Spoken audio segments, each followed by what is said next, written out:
Hello everyone, my name is Briley Landers and I am going to be teaching third graders about equivalent fractions. Equivalent fractions states in the Iowa Core Standard 3NFA3.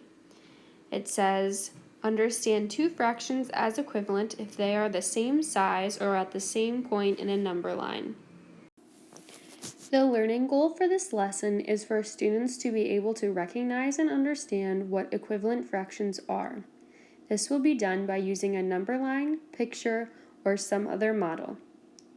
The learning purpose of this lesson is to teach students multiple methods they can use to recognize and understand equivalent fractions. The first question we have to ask ourselves is, what are the parts of a fraction? If we have 1/4 and 2/8, the top part of the fraction will be the numerator, and the bottom half is the denominator. The numerator is the number of pieces that we have, and the denominator is the number of pieces that make up one whole. Now, if we have our 1/4 and our 2/8, we should talk about what an equivalent fraction is. An equivalent fraction is a fraction that is equal to another fraction even though they have different numbers. These two fractions are equivalent even though they have different numbers. But why is this? Now my question is, would you rather have 1/4 a piece of pie or 2/8 a piece of pie? Now some people would say 2/8 because the 2 on the top means that you have two pieces. But if we subdivide these into fourths and then this pie into eighths,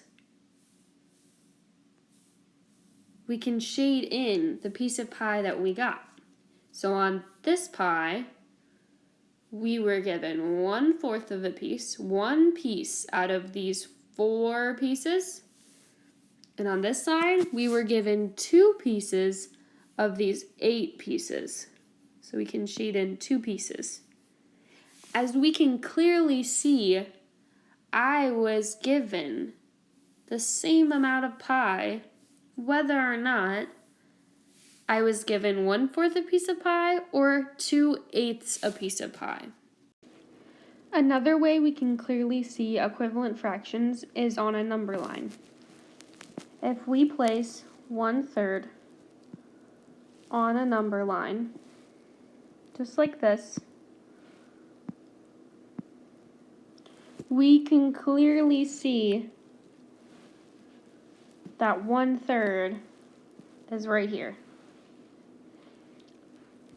Then when we look at 3/9, we can see,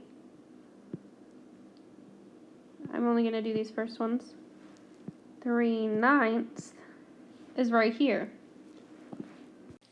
Now this might get confusing because when we went from 0 to 1/3, we only jumped once.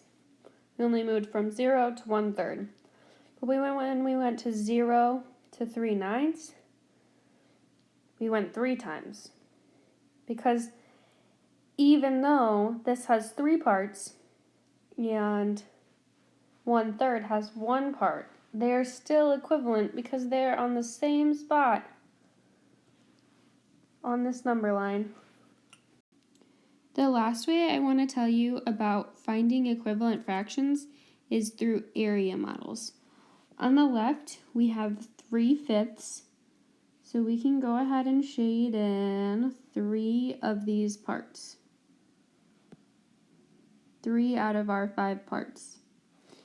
Then on this side, we have 6/10.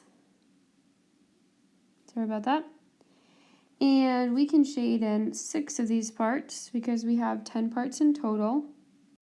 And as you can see, 3/5 has 2 spots open for 1/5 and 1/5.